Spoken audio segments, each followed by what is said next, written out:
All right. Welcome to Straight Red Card. We are back. We're not live. We're not live, Not but live, but we're live. I mean, how long are we going to do the slide thing? We can't do it forever.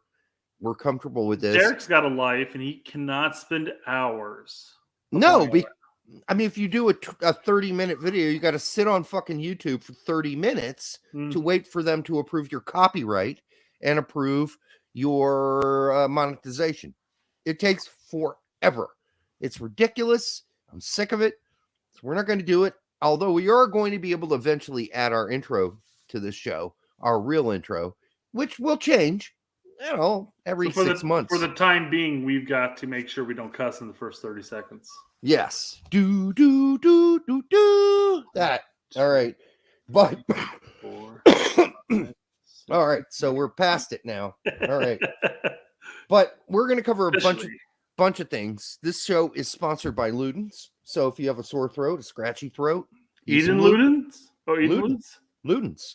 If you have an irritated throat, take a Ludens. And if you've, had to do a lot of deep throat lately, you might need a Ludens. Not something that I've really had that problem before, but I've heard that helps. And it's sponsored by Wiffle Bat. Wiffle Bats. They work for a lot of things. Yeah. I think the successfully beating kids without leaving welts. Well, Beastie Boys. She didn't like that. She didn't like this. She didn't like that. She did it with a wiffle ball bat. Yes. All right. I always wondered back in the day. That was when I was like 15. I'm like, she did it like this. She did it like that. She did it with a wiffle ball bat. Whoa. Are you allowed to say that? I was like, she did it with a wiffle ball? Yeah, it was like late 80s, early 90s. We could say whatever the fuck you want. Guess, yeah. Back then, it was not a big deal. Two teams, one cup. 2 teams, 1 cup. Yeah. I didn't get to do this during the live stream, so I went ahead and added it here. Yeah, we really need a lot of golden shower references in this show going forward. Yeah, absolutely what we need. That's going to help the algorithm. Yeah. Golden showers or drinking piss. All right, so we do want to cover, is it Julio's question? It's Julio, right? No, we covered Julio's question. This is just a random one that you brought up. Oh, this is about players going to like crummy leagues in Europe. Lesser Euro leagues. Then questionable whether it's better than MLS. Yeah, I mean, because what people always talk about this, like why would Sands opt to go to Scotland over staying at MLS? Because it's Does it really benefit him? Well, I mean, then we'll get to that point because yes, which team you go to plays a factor. Yeah, because I mean, Chris Mueller went to Hibs. That's like, it's not really an upgrade from Orlando. Well, I mean, okay, let's dive right into that, I guess. All right, let's do it. Because I mean, we're looking at lower leagues. You know, you bring in the Scotlands, the Belgiums, the Denmarks, Switzerlands, Austrias, and all that. And while it's definitely worked for some players, you know, Pifak, who went from Ligue 1 and Rennes. And he went to Young Boys, and he's done incredibly well. And now he's getting scouted by larger leagues. I mean, we talked about his possible move to Venezia, but that didn't come through. But I mean, he's got like 13 goals in 19 games or something like that right now. So here's the difference, though. The visibility thing has changed. There was a time where like moving to Denmark or Norway even was like, okay, that might get me looked at. I mean, we saw players do that in the past. Bedoya did it. And then he ended up in France eventually. And he ended up at Rangers. Oddly enough. So, like, he did get noticed because he went to Europe, even though he started out in, you know, what I would consider to be fairly mediocre leagues. But that's changed. Like, there are hundreds. Like, Bayern Munich literally has 50 scouts in the United States. All over the place. It's not exactly 50. I don't know the exact number. I've just been told what the number is, and it's big. They are all over the U.S. Scouting our young players. And so that's changed. That's a big change. Bayern might have one scout in the whole of the United States 20 years ago. So I think things are kind of evening out. So you have to wonder, like a move like Vines. Is that to Belgium? Is that really? I mean, Antwerp's a good team, but is it really a step up? And is that going to get him more visibility? It might, because you're just closer. You're just closer to the other countries that are paying attention. So yes, it might still help, but it's not as big of an advantage as it used to be to just get up and go to Europe and play for like Aberdeen, like Christian Ramirez is. Yeah, exactly. And that's what I was going to bring up. I mean, there's a big difference between playing for Celtic like CCV or Sands at Rangers compared to Ramirez or even Harks. I mean, how many players? I mean, how many teams around Europe are really scouting the mid-table teams of Scotland? I'm thinking nothing against the SPL. I have no problem with that. In fairness, nobody's scouting Chicago Fire either. So hey, I've got no dog in this fight. But saying that, there's a big difference between going to the top tier teams, and you see that with PFOC going to Young Boys, or with Aaronson going to Salzburg. So I mean, they have opportunities. They get scouted more. They're going to get looked at more than say if you were at a mid-table in the same league. I think they're scouting Chicago. They're certainly scouting Salonina. Yeah, okay, fair point. But the big point they're scouting they're scouting Brady, and Brady hasn't played a fucking game yet. Look how hard it is for us, the U.S. men's national team, U.S. soccer, to scout our own country to find players to play in the youth teams, because Hoppy never made a youth team, never. Dempsey never played on a youth team. It's funny because watching Tactical's interview with Caden Clark, they talked about that Barcelona Arizona team or whatever the fuck, and how the academy, and how there was, when he was there, it was just stocked full of talent, and one of those talents happened to be Hoppy, who actually played in the midfield, which oddly enough played into Berhalter's decision to play him out wide / midfield-ish, you know. Regardless, I don't justify that. That's ridiculous. Credit where credit's due, Derek. No, but point being is that there are people scouting those remote areas, and maybe MLS and USL just simply need to scout the people who the Europeans are scouting and don't sign. It was, I don't know if you've seen Sebastian Salazar's interview with Hoppy on ESPN FC, but was that the one where he was like really quiet about 90% of it, and then got really vocal about like 10% of it? Like it was like when he talked about the U.S. men's national team, he was like a little more forward with it than he was about anything else. Or am I thinking of this vice versa? Yeah, I don't know.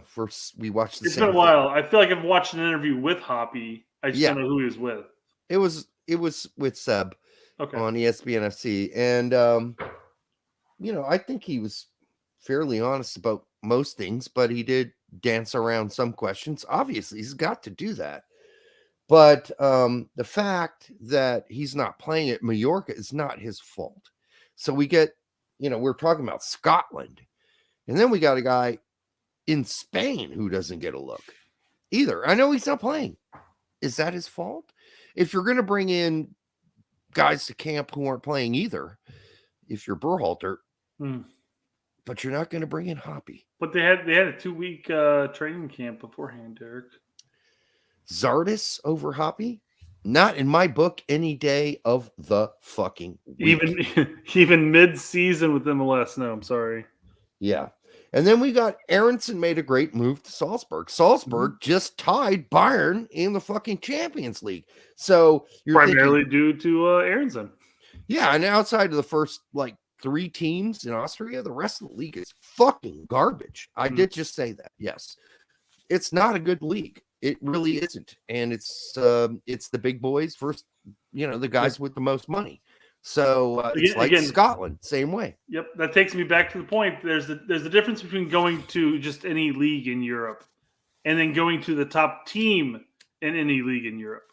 So you talk about going to the Rangers, going to Young Boys, going to Salzburg, going to Celtic, all those teams. I mean, they're going to be scouted differently than say a mid-table team, and it's going to happen. I mean, I'm no expert in European soccer by any means.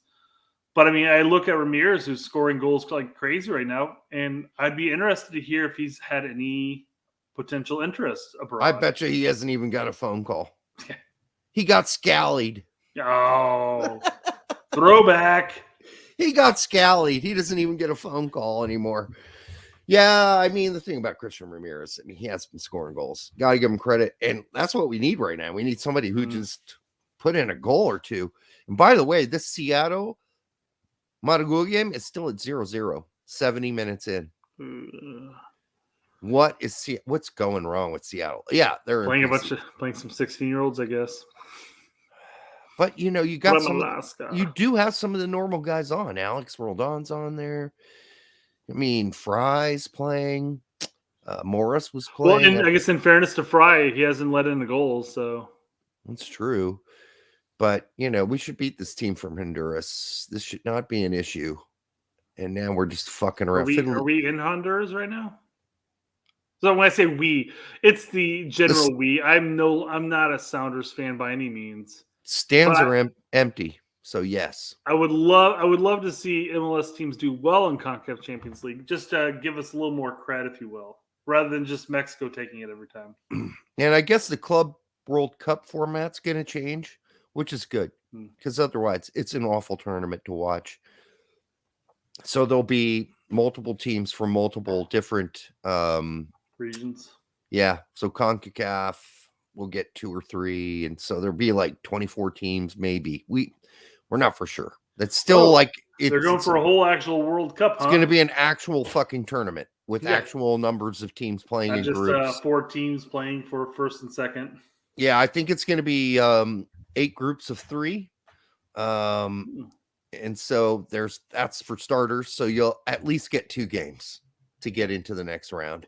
God, I wonder if that's gonna force MLS's hand in their calendar.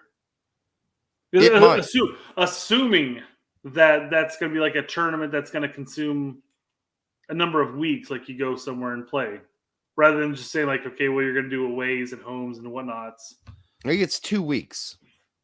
So I wonder if that's going to play a factor in pushing MLS's hand to change their format as far as how they play their calendar. Now, I'm not saying that we need to have January games in Canada or Minnesota, but yeah, I wonder if it's going to start pushing it that way. It might. I mean, at least let them open a practice earlier, and start doing friendlies earlier during the off season. So, because we're not going to be ready for a Club World Cup. I mean, we're barely ready for this CONCACAF. We're watching it right now. And we're barely ready for it. And who did Rapids lose to? God, I'm going to butcher the name, but Communications? Another Honduran team. Honduras. We lost to another Honduran. Wow. Jesus, this early in CONCACAF Cup. And I'm sure that was an away game, was it? It was, yeah. Okay. But still, you shouldn't be alone losing to Comunicaciones this early in the. There's no way. If you're the Rapids, although they traded their whole team away, Bassett's gone. Acosta's gone. We talked about them. Like, are they going to have an actual team to play? Bassett, no Acosta, no Bassett. I mean, Vine's left. It's like 1:30. Your starting lineup just fucking took off on a plane, and they're gone. Good news is that New England automatically qualifies for the group stage. Yeah. Well, Bruce got his guys. He got Legit. He got Josie, and he got the center back, Gonzalez. Jesus, my brain's broken. I remember. Yeah, thank God you're here. Hey-o.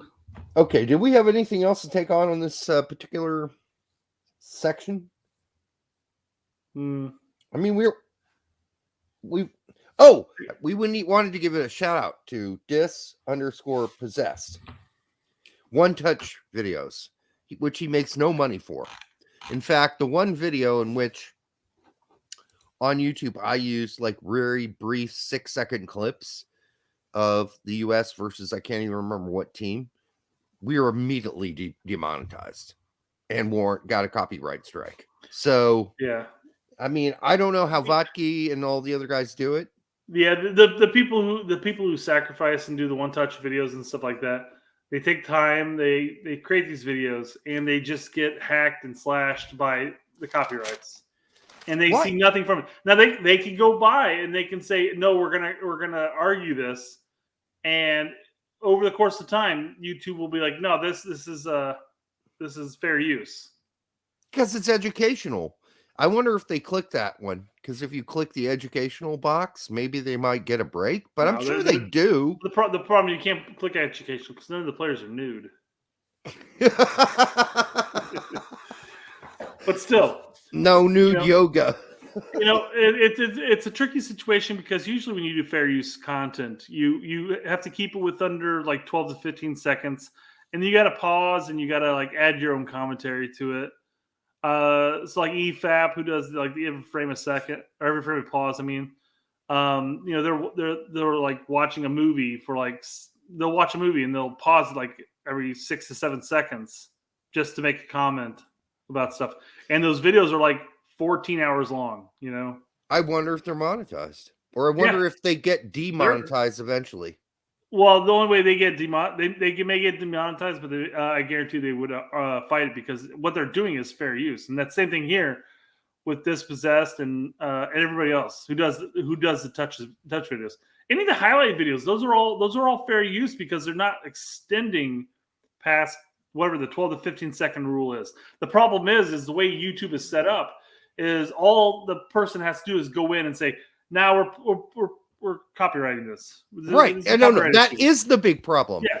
And we had this issue once too. We could have fought it because the video you showed, I think it may have been like 13 seconds. Maybe it was questionable, but it was playing in the background while we were talking.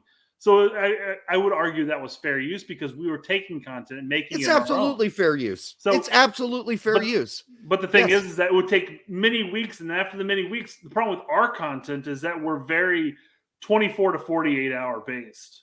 After that 48 hours, we don't get many more residual increased pickups. Yeah, it's not worth fighting. Yeah. It's not worth fighting, but those morons need to figure this out because as a soccer writer for 20 years on multiple different platforms, I wrote many articles where I quoted other articles. Guess what?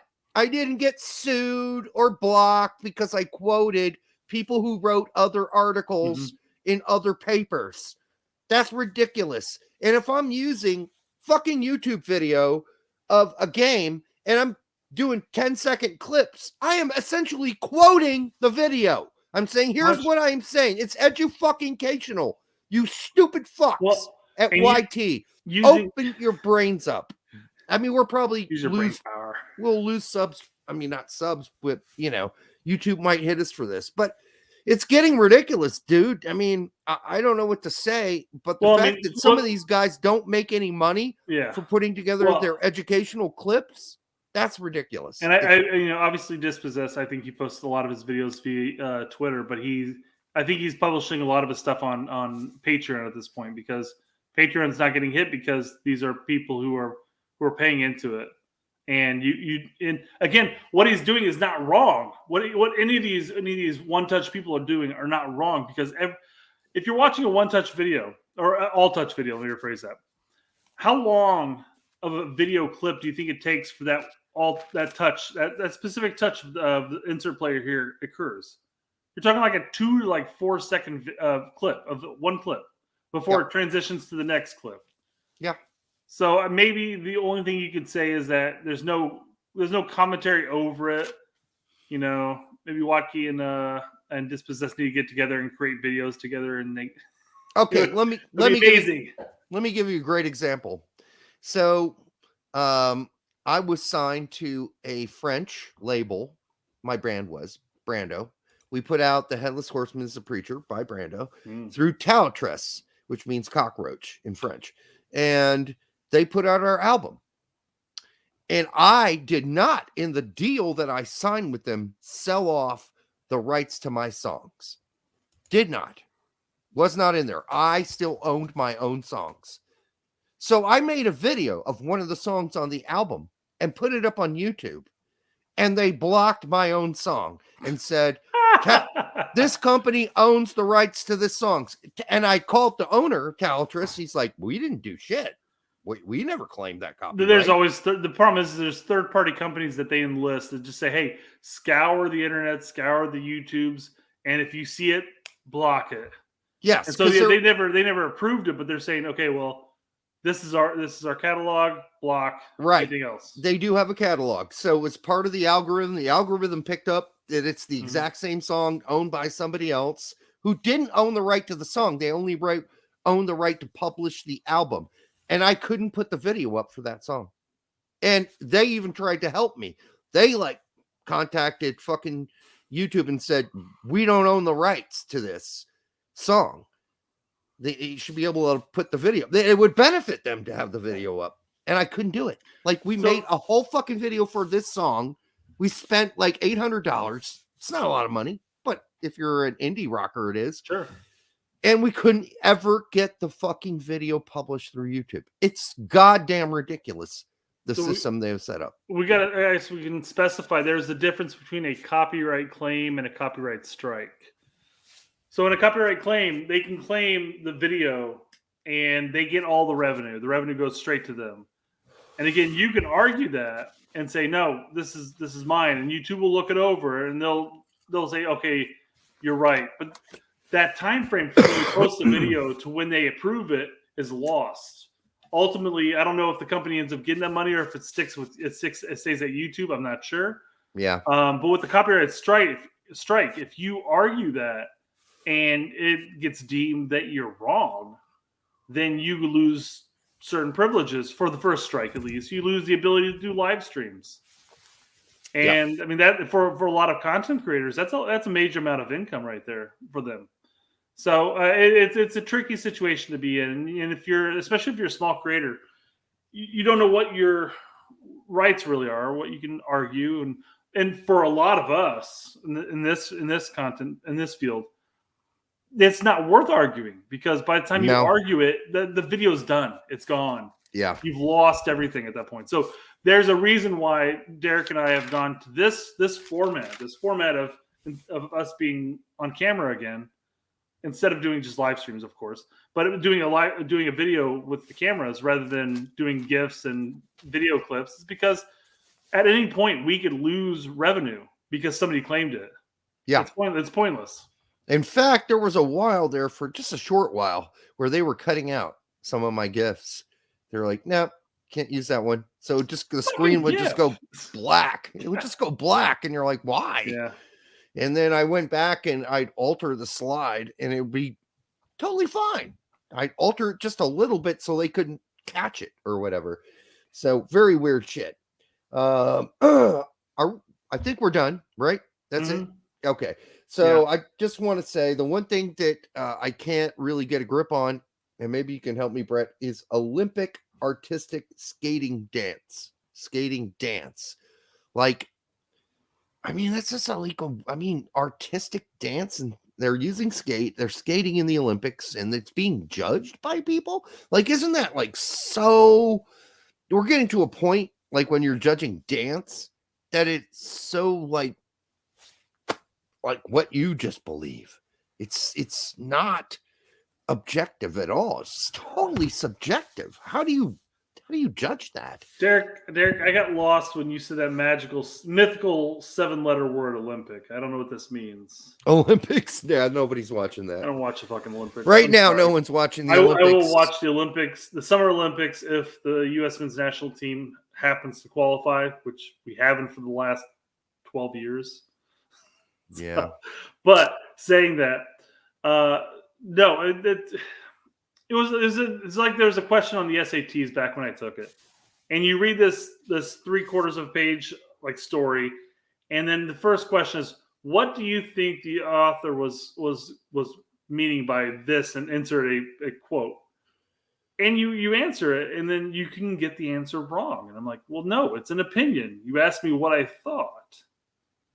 It's pointless. I mean, it's the same concept here. it's subjective because that ice skating, dancing, or whatever the hell you're talking about is subjective to your taste. You might be like, no, that's bullshit. That's dude. There's 6 different ways to interpret Shakespeare, for instance. Uh-oh. you still there? There we are. You're back. That was fucking weird. There are 6 different ways to interpret Shakespeare, for Christ's sake. Like, there are 6 different forms of context for criticism that you can use in approaching. You can do it in a historical way. You can do it in a modern, postmodern. There are all kinds of ways to interpret Shakespeare. So there isn't just one opinion about something. There are lots of opinions about things. And we need to get back to that, because if there's just one opinion for everything, then we're in trouble, folks. We're in trouble. The world is not black and white. The world is many shades of gray. And there are lots of different ways to interpret things. So, I mean, I'm going to interpret Berhalter different than Brett interprets Berhalter. I'm going to interpret Berhalter. Not a lot, but there's still going to be shade of gray. There's going to be shades of gray. And the same thing goes with Sam and I. We're going to just not see things the same way. And that's okay. Doesn't matter how much we drink together. We're just going to see it differently. Well, there was a time in life where people could actually sit down and disagree and then be perfectly fine the rest of their lives. I don't know at what point where we got to, like, you know, my opinion is right, you're wrong. You know, I hate you. I mean, people are canceling their own family members. That's crazy. I don't care. Yeah. I mean, it's crazy. It's crazy. Family's family, man. Come on. You got to stick by family, unless they're like serial killers and weird shit like that. But I mean, then you turn them in because, you know, you love them and you don't want them to do any more wrong. Right. Wrong. Right. Right. Wrong. Wrong. Right. I do want to see barrel jumping coming back to the Olympics. Ice skating, barrel jumping. Oh, I was going to say, is that the equivalent of like jumping over chairs? No, barrels. I want to see motherfuckers jump over barrels, because like you add that extra barrel because you're going for the gold and you don't make it, and you fucking, your head smacks into the barrel and you just fucking like sprawl out on the ice. You land on it with your ice skates and you just right off it. I mean, the thing is, it's going to be. They make a meme. They have the sunglasses that come down like a boss, and you know, the little joint. Yeah. The thing about barrels is they're fucking big, dude. So it's like you're not jumping from you're jumping from yard to yard. You're not jumping from like inch to inch like they do in. They go long, not round. No, they do, but it's still a yard wide. No shit. Yeah. So every barrel's a new yard. So let's say there are like 3 guys who've done like 13 barrels. Then you add the 14th barrel and all of them fucking wreck, because that's the maximum limit possible. Like, no one's going to jump 14 barrels. They barely got over 13. And now they're all fucking hitting the 14th barrel. They're smashing their face in the ice. They're eating fucking snow. It's a disaster. I want to see barrel jumping brought back. But you're right. Right now, nobody's watching the Olympics. So there you go. All right. Hey, guys, thanks for watching the show, continuing to watch the show, humoring us, asking questions. And make sure you like and subscribe. We will be back with whatever show. I think, you know, we have plans with Max Bredos. He should be on soon. Meg Swanik. And when she gets back stateside. And then Sam's going to be back on. Did you say that? Yep. We got Max and Sam next week, roughly speaking. Man, Max should be Monday, and then Sam should be Wednesday/Thursday, whatever. Yeah. And then, you know, we're going to have Pete back on, I'm sure, as well as Tact. So, you know, we'll have them all on. I mean, we're working on other things too, but we're not going to tell you about them yet. But, you know, we're working on the point where we can sell out and, you know, cast you all off as toxic man babies. Yeah, something like that. Once we start making that 6-figure income from MLS and USSF, you know, you're all gone. Every single one of you fuckers. Why don't we have more commercials on this show? Why do we only have Ludens and Wiffle Bat? Why are they the only supporters we have as far as commercials? I don't know if anybody got the reference last video, so I'm gonna make it again. But we also have Julio's Thongs as a sponsor. So Julio's Thongs. Julio's Thongs. I mean, Julio's Thongs. It's what up kind in of man that. wears the thong? You know, Julio's Thongs. It gets up in that shit. That's the quote. Julio's Thongs. It gets up in that shit. All right. Until the next time on the Straight Right Guard, have a great night. We will see you soon.